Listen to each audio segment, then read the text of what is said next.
के अनुयायी, आपके वंशज, आपके गुरु के भक्त विश्व में बहुत सारे दुनिया के अंदर है और इस देश में लगभग हम 25 करोड़ लोग हैं।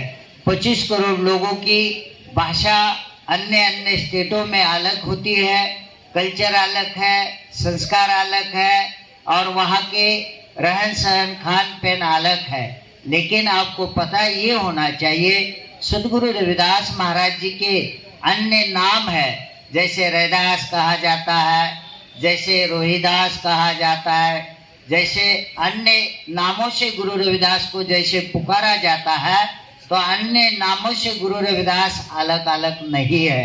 वैसे हम लोग भले इस देश में अन्य स्टेटों में हमारी भाषा अलग है, लेकिन हमारी जाति एक है और हमारे विष्ट देवत कुल देवत सदगुरु रविदास महाराज जी एक है।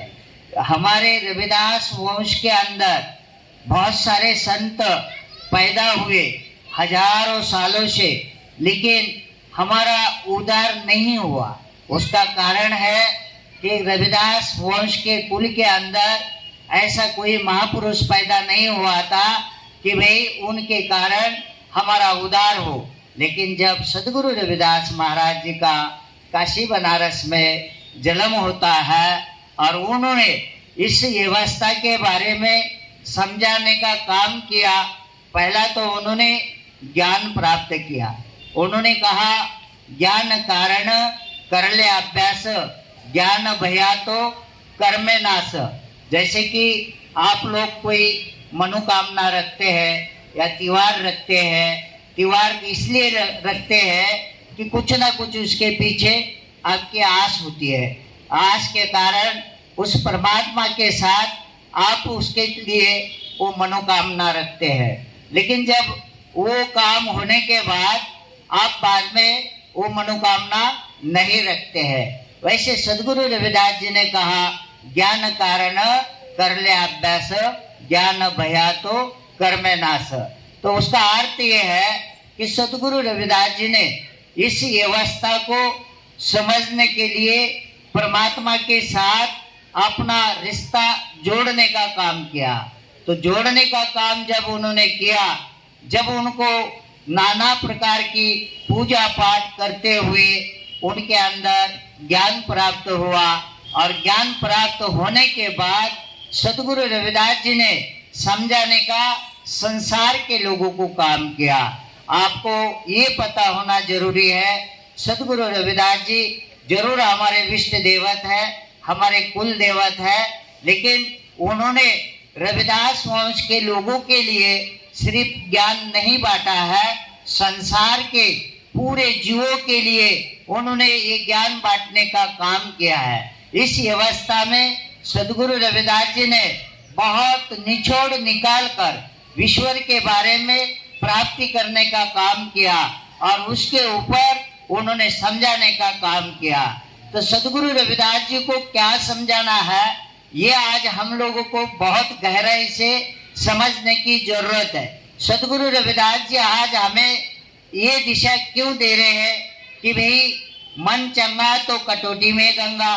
तो हम लोग उसके अलग जाके भी अलग दूसरी व्यवस्था को देखने की कोशिश करते हैं कि जैसे कि हम गंगा के अंदर कंगन दिया या कुंड के अंदर कंगन दिया, इस तरफ हमारा ख्याल जाता है और हमें डाइवर्ट किया जाता है।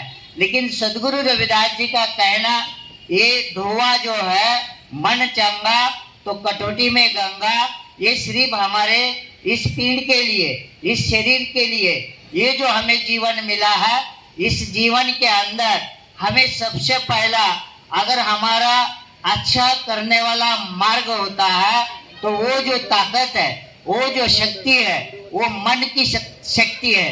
मन हमें अन्य जगह ले जाता है, अन्य जगह भटकने का काम करवाता है।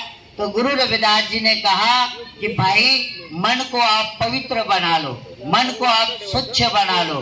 आपका मन इतना पवित्र होना चाहिए कि मन से ही आपको अंदर से उस पावर से, उस शक्ति से आपके अंदर बदलाव आएगा और आपको सच्चाई का पता चलेगा।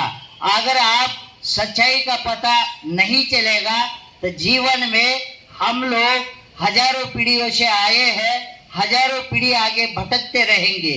उन्होंने हमें भटकने के लिए नहीं कहा है।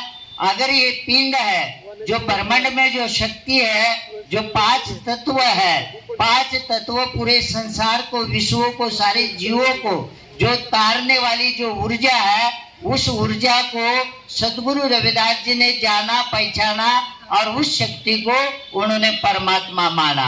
क्या आपको लगता है गुरु रविदास का परमात्मा जो आज हमें हजारों पीढ़ियों से जो हम देख रहे हैं, यही परमात्मा है? नहीं है। गुरु रविदास का परमात्मा है जो घट घट के अंदर निवास करता है।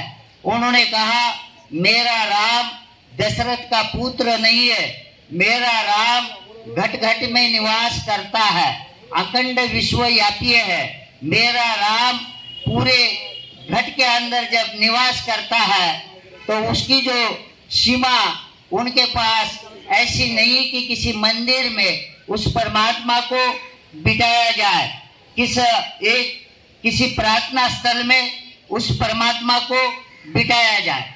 गुरु रविदास का परमात्मा पूरे विश्व में जहाँ देखूं वहाँ है, हर पिंड के अंदर है, हर चैतन्य में वो बैठा है। चाहे वो पेड़ क्यों ना हो, पौधा क्यों ना हो, चाहे जीव इंसान क्यों ना हो, चाहे पशु क्यों ना हो, चाहे प्राणी क्यों ना हो, ये सभी के अंदर जो